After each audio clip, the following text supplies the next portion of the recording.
El siguiente mensaje es una presentación del ministerio Tiempo de la Gloria de Dios.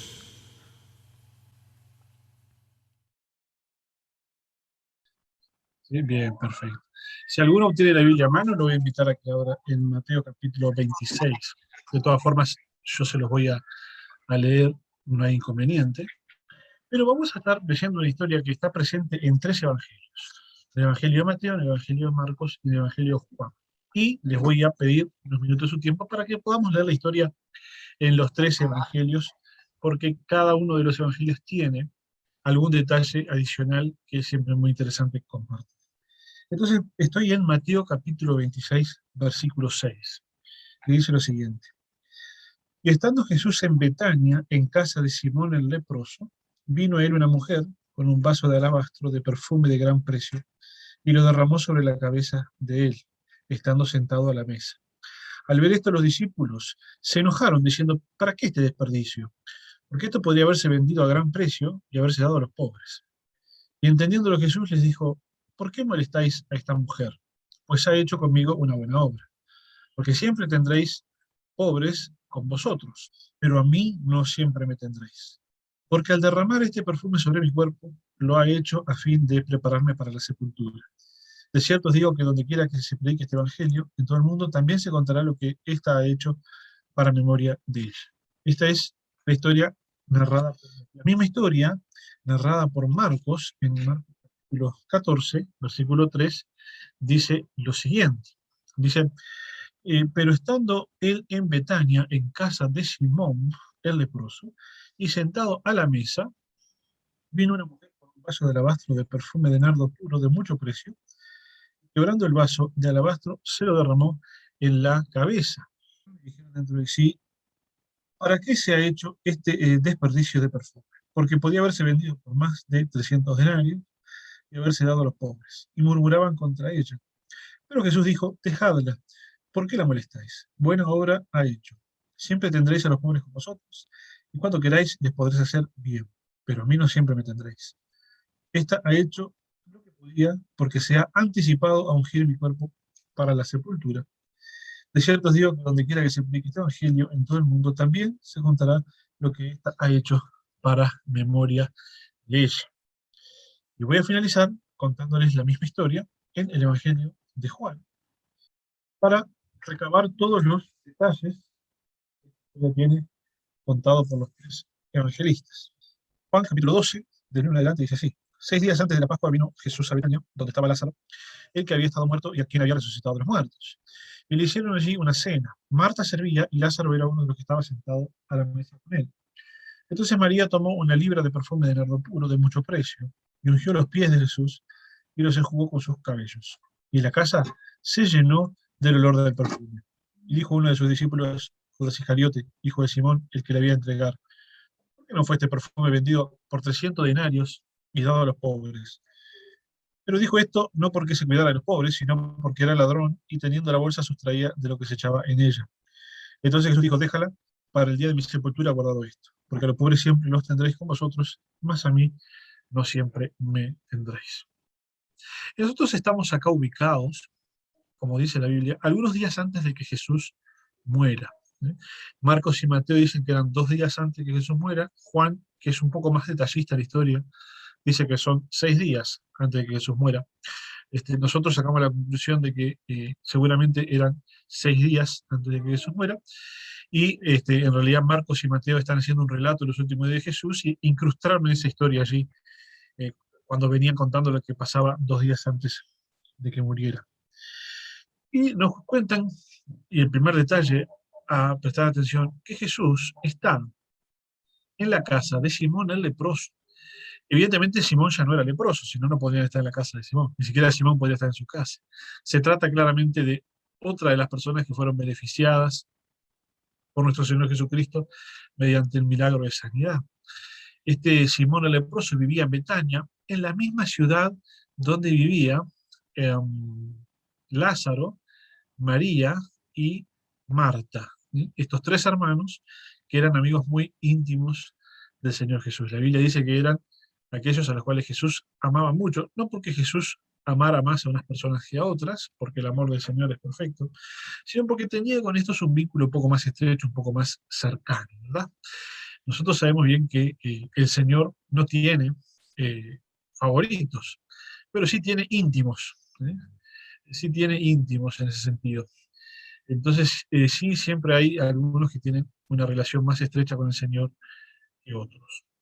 Y estando allí sentado, está recibiendo una cena en su honor, son los últimos días antes de que muera, son los últimos días antes de la Pascua, y tanto Mateo como Marcos dicen que una mujer apareció. Juan da más detalles, dice que es María, la hermana de Lázaro. Y Mateo y Juan nos cuentan que toma un perfume cuyo nombre es nardo. El nardo es un aceite que se extraía de la raíz de una planta en la India. Se imaginen la distancia entre Israel y la India y entiendan entonces que para tener ese tipo de perfumes era muy costoso. ¿Eh? Porque, bueno, nos ubicamos 2000 años antes y las especias y los perfumes y los ungüentos que se producían a lo lejos tenían grandes costos de estar al lado. Entonces, todo lo que se traía de lejos era siempre muy costoso. No era para cualquiera. Lo cual nos da la pauta de que María, Marta y Lázaro provenían de una familia muy adinerada. ¿Sí? Se nos da más detalles en el Evangelio de Juan, porque dice que el frasco de perfume costaba 300 denarios. Y si un denario era el jornal, 300 denarios equivalía al salario de una persona de un año, el salario de un obrero de un año. Si nosotros trazamos una equivalencia al año, al día de hoy, con nuestros valores salariales, y con un valor de salario mínimo, estaremos hablando de que ese frasco de perfume de medio litro, que es más o menos lo que la Biblia dice, estaría alrededor de $4.500, que eso es lo que sería lo que sería el salario de un obrero en el año acá en Uruguay, ¿no? Parece una cifra bastante exagerada para medio litro de perfume, ¿sí? Unos $4.500, pero bueno, era lo que la Biblia dice que valía el perfume, valía el salario de un año de un obrero. Es decir, Marta, María y Lázaro tenían, pero en este caso solo María, ¿no? Como que era de ella el frasco, tenía allí, en forma de frasco de perfume, la posibilidad de no trabajar por un año. Podemos sospechar que quizás esos perfumes constituían el ahorro, la forma en la que la gente ahorraba en aquella época, ¿verdad? Por lo general se ahorraba invirtiendo o comprando objetos de valor que luego se pudiesen volver a vender cuando se necesitara el efectivo. Pero lo cierto es que María allí tenía un año de salario obrero guardado en un frasco de perfume. Podrían ser sus ahorros, podría ser su respaldo, ¿eh? O podría ser, este, difícilmente sería eh, perfume para usar todos los días, porque estaba en un alabastro. El alabastro era un frasco de barro que había que romperlo para poder acceder a su contenido, ¿no? Entonces no era como frasco que abro, me pongo perfume y luego sigo. El frasco de alabastro había que quebrarlo. Entonces, por lo general, en la antigüedad, los muertos se los ungía con distintos perfumes para neutralizar el olor de la descomposición del cuerpo. ¿Sí? Por lo tanto, era la costumbre en aquel entonces que las familias pudientes compraban perfumes en estos formatos y los guardaban para el día de su propia sepultura o la sepultura de alguna persona cercana, este, con el objetivo de luego utilizar eso para embalsamar el cuerpo. Pero más allá de estos detalles que son históricos más que nada, ¿sí? Ya estuvimos hablando de en qué casa ocurrió, ya estuvimos hablando de cuánto valía el perfume. Hay un punto muy interesante. Dice Mateo y Marcos que cuando ellos vieron que esta mujer vino, ¿qué fue lo que esta mujer hizo? Vino, quebró el alabastro y derramó el perfume sobre la cabeza de Jesús. Eso es lo que dicen Marcos y Mateo, que derramó el perfume sobre la cabeza de Jesús. Juan da otro detalle, dice que el perfume se derramó sobre los pies de Jesús y que esta mujer luego utilizó su cabello para secarle los pies a Jesús para quitarle el exceso para quitarle el exceso de perfume. Por lo tanto, uniendo los dos relatos, entendemos que se le echó perfume en la cabeza a Jesús y ese perfume se fue derramando hasta llegar a los pies, y en los pies la mujer, como un gesto de cariño, como un gesto de adoración, porque el Señor Jesús toma su pelo y seca, enjuga los pies de Cristo que habían quedado empapados, medio litro de perfume. Ustedes imagínense, medio litro de un perfume aceitoso, ¿vale? Porque eso era el nardo, era un aceite, que se derramaba sobre todo el cuerpo de Jesús. Existía una vieja costumbre de ungir con aceite perfumado a un invitado a una casa. Era una vieja costumbre que existía. También existía la costumbre de lavar los pies de las personas que llegaban a una casa, porque en aquel entonces los pies se ensuciaban mucho, caminaban mucho en caminos de tierra y utilizaban sandalias. Pero seguramente a Jesús ya le hubiesen limpiado los pies en aquella ocasión, porque la cortesía indica que así había que hacerlo. Y estamos hablando de que estaba Jesús en un ambiente amistoso, de gente que querida para él. Seguramente ya le habían hecho todos los honores y todas las cortesías que se solía hacer, se le habían lavado. Pues que esto no tenía intención de lavarle los pies, el hecho de que el perfume cayera hasta los pies y María tuviese que luego jugarle con los cabellos, no tenía intención de lavarle los pies. Sino que formaba todo parte de ese gesto amistoso que María estaba queriendo tener con Jesús. Y surge una controversia, que es muy interesante. A los discípulos presentes, dice Mateo, que los discípulos dicen, como que se gastó esta fortuna de perfume, este derroche de perfume, no puede ser, con lo caro que es este perfume, se podría haber vendido y haber ayudado a los pobres. Marcos dice que eso lo dijeron prácticamente todos los que estaban ahí, y Juan da más detalles, dice que fue Judas el que lo dijo. Es decir, claramente Judas fue el primero en que se le despertó la lamparita esta para criticar la acción de María, y todos los demás después se prendieron, se subieron al caballo de Judas para reclamarle a María cómo podía ser que estuviese, según ellos, derrochando todo ese dinero.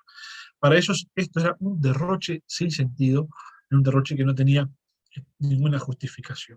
Echar un perfume tan caro sobre el cuerpo de Jesucristo. Pero a mí me hace acordar esta parte de la historia, me hace acordar a otra historia que el Señor Jesús tuvo, muy cercano también en el tiempo a esa, que es la historia del joven rico, que ya ustedes se acordarán la historia del joven rico. El joven rico era un muchacho que se acerca a Jesucristo queriendo saber qué era lo que tenía que hacer para cumplir con todos los mandamientos. Jesucristo le dice, perdón, qué es lo que tenía que hacer para obtener la vida eterna. Jesucristo le dice que tenía que cumplir con todos los mandamientos. Y el joven rico le dice, yo cumplo con todos los mandamientos. En realidad le estaba mintiendo, pero bueno, esos detalles los podemos ver otro día, porque no me quiero extender mucho en esta historia. Entonces Jesús le dice, bueno, para que seas perfecto tenés que vender todo lo que tenés a los pobres y luego seguirme. Jesús le está diciendo así al joven rico, yo te quiero a vos así, tal cual como estás, pero sin todo tu dinero. Entregarle todo lo que tenés a los pobres y seguirme. El joven rico no puede hacer eso que Jesús le está pidiendo y dice que se va triste. Y ya hemos conversado quizá en otras ocasiones acerca de esto, pero en realidad Jesucristo no es que le está pidiendo al joven rico que entregue su dinero a los pobres preocupado por los pobres. Si bien Jesús se dedicó durante toda su vida a atender a los pobres, en esta ocasión no le estaba pidiendo al joven rico que entregara todo su dinero porque estuviese pensando en los pobres. En realidad Jesús estaba pensando en el joven. ¿Sí? En un joven que demostró que su esclavitud al dinero era tan que él no era capaz de hacer lo que él quería por culpa del dinero. Porque la Biblia dice que él se fue triste de esa conversación con Jesús. Es decir, en el fondo el joven rico quería hacerlo, pero no podía porque estaba esclavizado por el dinero. Cuando Jesús le pide que dé todo lo que tiene a los pobres, está pensando en beneficiarlo a él, para liberarlo de esa esclavitud que tiene el dinero, para que sea verdaderamente libre. No lo está diciendo tanto por los pobres que iban a recibir el dinero, porque Jesús ya sabía y sabe que no se arregla la pobreza dando dinero. De hecho, la ley judía en un punto dice lo mismo que dijo Jesús hace un rato, siempre habrán pobres en la tierra. Entonces siempre hay que tener un sistema para atenderlos, para ayudarlos. Y Jesucristo se pasó ayudando a los pobres durante todo su ministerio. Pero él sabe que la pobreza no se soluciona con darle dinero a los pobres, porque sería introducirlos en la misma lógica de esclavitud que estaba sufriendo el joven rico. El joven rico ya había tenido tanto dinero que no se podía desprender de él porque se sentía esclavo a él. Y si la solución para los pobres es darles dinero en grandes cantidades, les vamos luego a generar la esclavitud a ese dinero también. Entonces, la idea es salir de la lógica de la esclavitud, pero no me quiero extender mucho en eso. Pero me hace acordar a eso la historia, porque en ese momento Jesús dice, sí, agarra todo tu dinero hacia los pobres, Pero en esta ocasión que estamos viendo ahora, los demás le dicen, yo no se podía haber dado ese dinero a los pobres. Y Jesús dice, no, un segundito, esto que está haciendo está bien. Ustedes siempre van a tener a los pobres a vuestro alrededor y siempre van a tener oportunidad para ayudarlos, pero a mí no siempre me van a tener acá. Y ella lo sabe. ¿Qué pasa? ¿Cuál es la diferencia entre María y aquel joven rico?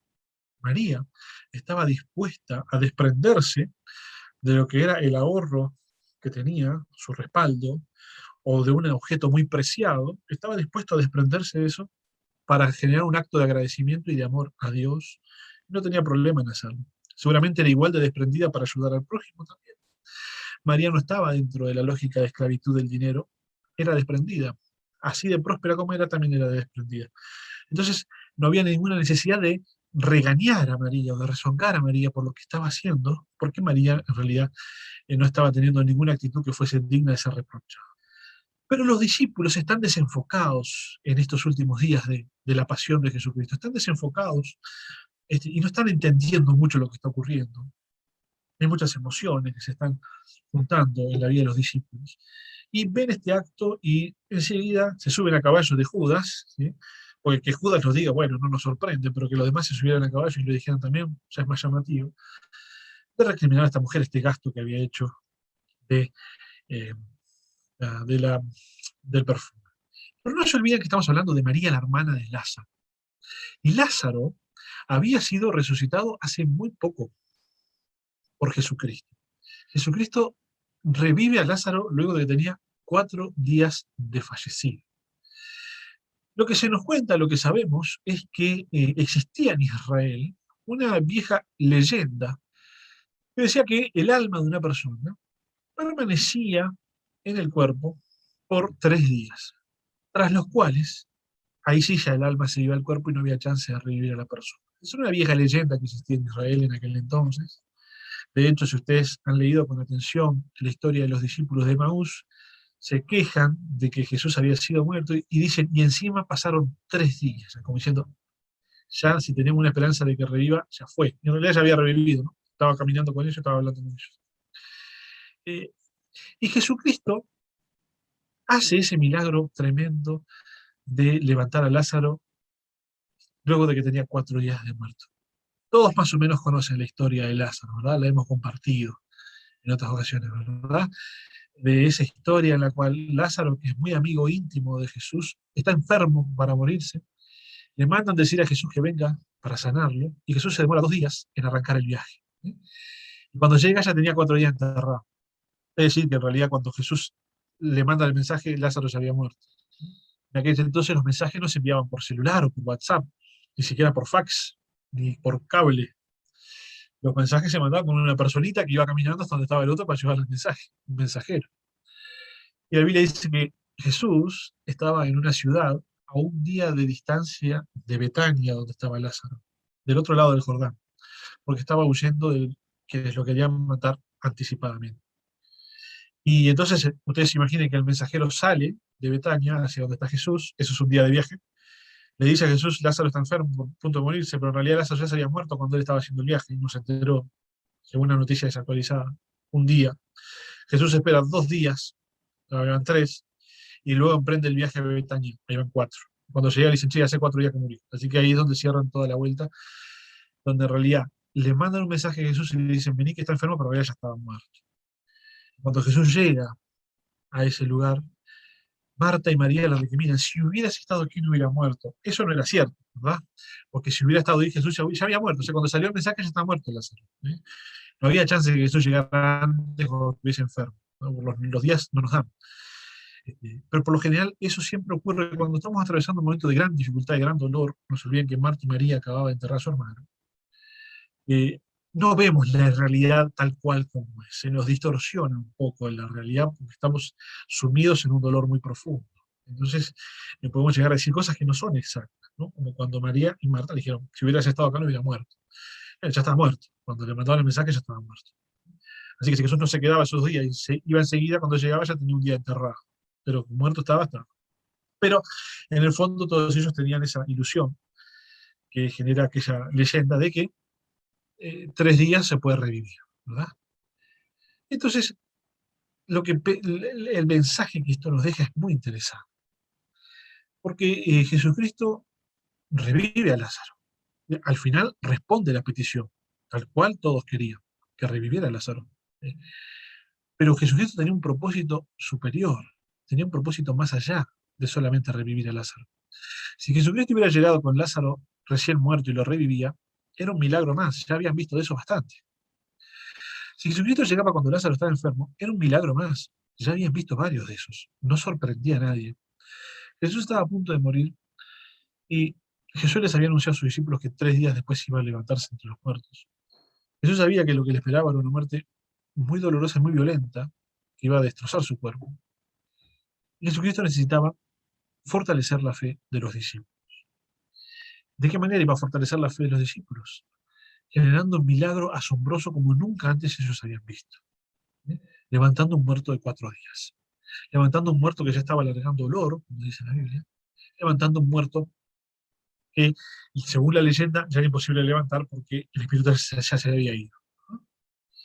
Entonces Jesucristo necesitaba fortalecer la fe de sus discípulos, de la gente que lo seguía. Necesitaba fortalecer esa fe haciendo un milagro extraordinario. Entonces yo lo que les quiero decir es que el Señor Jesús siempre llega a tiempo, siempre llega a tiempo. Por más que a nosotros nos parezca que llega tarde, como le pareció a Marta y a María. ¿no? Llegaste tarde. Si hubieras estado acá antes no pasaba esto. Pero Jesús llega a tiempo para sus propósitos, no siempre para los nuestros. La buena noticia es que sus propósitos abarcan a los nuestros también, pero van un poco más allá. ¿sí? El Señor Jesús se toma sus tiempos para sus propósitos. No está pensando en nuestros propósitos. Y esto es bien interesante. Jesús se tomó un tiempo para llegar a ver a Lázaro porque él tenía ese propósito. Él tenía el propósito de hacer un milagro enorme, sobresaliente. ¿sí? Y ese milagro incluía la petición de María y Marta de que le revivieran al hermano, de que el hermano no muriera. Es decir, entonces la petición nuestra siempre encuentra un lugar en el plan de Dios, pero el plan de Dios es más abarcativo. Entonces nosotros estamos pensando en esto, pero Dios está pensando un poquito más allá, y eso hace que a veces Él se tome unos tiempos que no son los tiempos que nosotros quisiéramos, que nos generan ciertas incomodidades y ansiedades, pero que podemos estar tranquilos, que el Señor Jesús siempre cumple sus promesas y que cuando Él cumpla sus propósitos, también va a estar respondiendo nuestras oraciones. Amén. Entonces, retomando la cena en la que está Jesús, María está dándole a Cristo un gesto de agradecimiento, porque ese era el Cristo que había revivido a su hermano. ¿no? Entonces, acababa de recibir de vuelta a su hermano después de la muerte. ¿sí? Entonces, esta mujer estaba enormemente agradecida con Jesucristo, y lo que hace es un gesto de amor, de agradecimiento al Señor Jesús, de devoción, de cariño al Señor Jesús, en agradecimiento por el enorme milagro que el Señor había hecho en favor de la vida de su hermano. Pero hay un pequeño detalle en toda esta historia que a mí me parece que es tremendo, es asombroso, y yo luego de esta pequeña meditación los voy a invitar a que estemos adorando al Señor con una canción. Este, porque llama mucho la atención, y fíjense este detalle que no es menor. Jesucristo dice, esta mujer ha guardado esto para mi sepultura. Está refiriéndose a lo que yo ya les comenté hace un rato, esa práctica que existía de reservar perfumes para los cuerpos muertos. ¿Me van siguiendo? ¿sí? Pero Jesús dice un detalle bien interesante en el relato de Marcos. Y yo lo voy a leer de vuelta porque en el relato de Marcos hay una palabrita que llama poderosamente mi atención y que es muy importante porque tiene que ver con lo que vamos a hablar esta noche. El Señor siempre cumple sus promesas.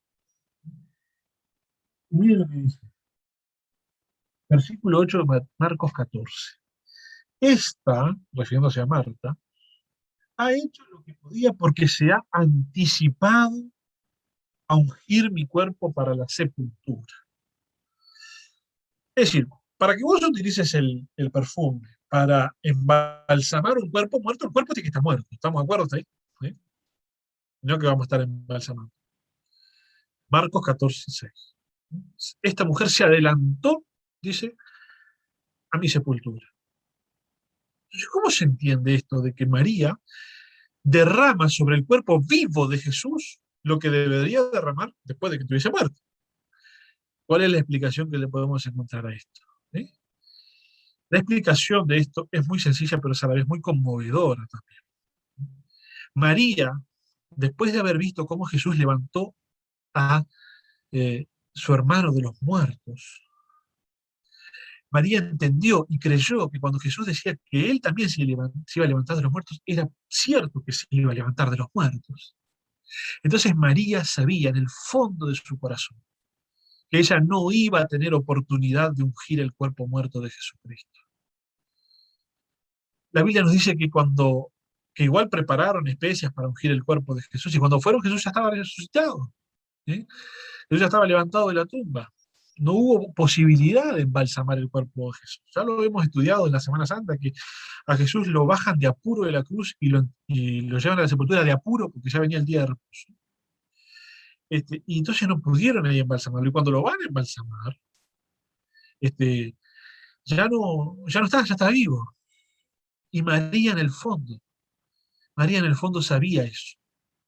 María sabía que ella no iba a tener oportunidad de honrar el cuerpo muerto de su Señor en la sepultura y de llevarle ese perfume para embalsamar su cuerpo. Entonces, ¿qué hace? Como dice el Señor Jesús, se adelanta y lo hace estando él vivo. Dice, yo no voy a tener oportunidad de honrar este cuerpo con este aceite luego de muerto porque no me va a dar el tiempo. Cuando lo vaya a ver, ya habrá resucitado. Entonces, ahora que lo tengo acá conmigo, voy a honrar el cuerpo de mi maestro y voy a derramarle este perfume sobre su cabeza, que baja por todo el cuerpo y que llega hasta los pies. María sabía en el fondo de su corazón, lo tenía muy presente, que el Señor Jesucristo cumple sus promesas.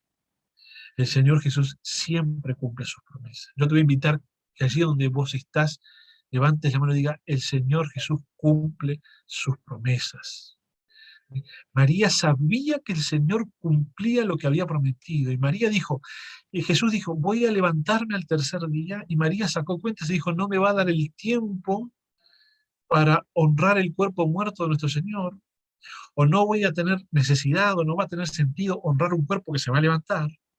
Lo voy a tener que honrar ahora. Por eso Jesús hace esta señalación, este señalamiento y dice, se anticipó a mi sepultura. Porque la única posibilidad que existía para honrar el cuerpo de Jesús, como se hace en las sepulturas con aceite perfumado, era en ese momento, mientras él estuviera vivo. Cuando estuviera muerto no iba a haber chance. Pero nadie entendía realmente esto. Nadie se daba cuenta de esto. Porque en realidad luego de que Jesús muere, todos están esperando que Jesús siguiese muerto. ¿Eh? De hecho, cuando las mujeres van a la tumba y está vacía, y van a los discípulos y le dicen que el Señor se levantó, y dicen, están locas. Pero recién cuando van y ven la tumba vacía, empiezan a creer. Incluso hubo algún discípulo que hasta que no vio a Jesús no creyó. Entonces, todos tenían dudas de las palabras de Jesucristo. Menos María, menos María.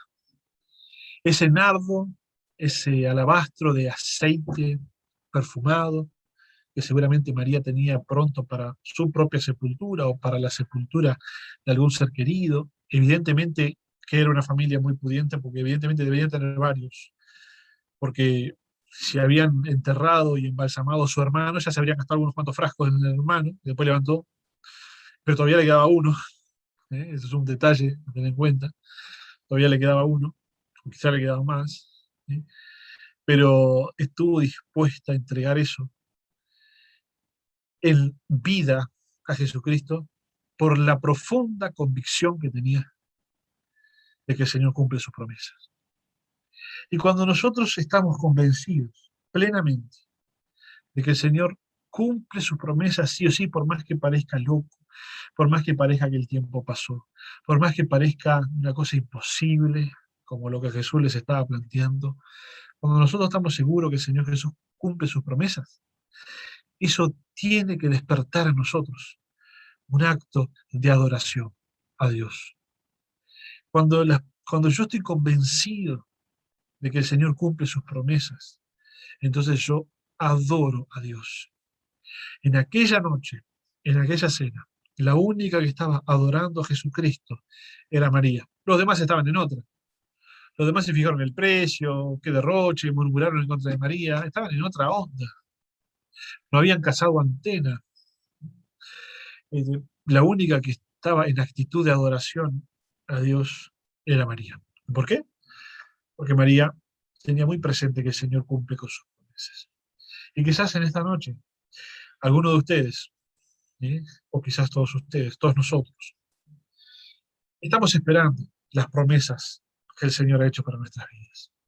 Estamos esperando que su gracia se manifieste, estamos esperando que el Señor obre en nuestras vidas, estamos esperando que el Señor responda oraciones, estamos esperando que el Señor nos libre de determinadas cosas. Quizás muchos de nosotros estamos en etapa de esperar en este momento. Y a veces cuando esperamos, desesperamos. A veces cuando nos toca la parte de esperar, se complica. La ansiedad es una mala compañera. Pero yo quisiera que en esta noche todos nosotros podamos tener la convicción de que el Señor cumple sus promesas. Así es sencillo, como se lo oye, ¿no? Por más que pueda parecer demasiado simple para un mensaje. Esta historia de Marta nos muestra eso. Nos muestra que si nosotros estamos convencidos de que cumple la promesa, tenemos que adorarle. Y hoy en día vamos a estar orando en esta noche por todas las peticiones que tenemos como congregación. Son muchas, algunas de ellas muy graves. ¿Eh? Y se nos invita a fortalecernos la fe. Se nos invita a fortalecer la fe. Pero yo le voy a pedir a cada uno de ustedes que nos estemos tomando unos minutos. Yo voy a pasarles una canción. Y vamos a adorar a Dios. Yo te diría que te tomes un segundo para acomodarte allí en el lugar en el que estés, en una posición cómoda, ¿eh? Y que te estés disponiendo para adorar al Señor. Cerra tus ojos, dejarlos abiertos si no conoces la letra de la canción, para poder leerla, pero cerra tus ojos, pero concéntrate y derramá tu adoración a Dios, tu agradecimiento, tu amor, tu cariño hacia nuestro Señor Jesucristo, y que este acto de adoración esté impulsado por la convicción interna y, ¿por qué no?, por la alegría interna, ¿sí?, de saber que el Señor Jesús cumple sus promesas en nuestras vidas. Os voy a estar invitando a que adoremos al Señor. Fue una presentación del Ministerio Tiempo de la Gloria de Dios.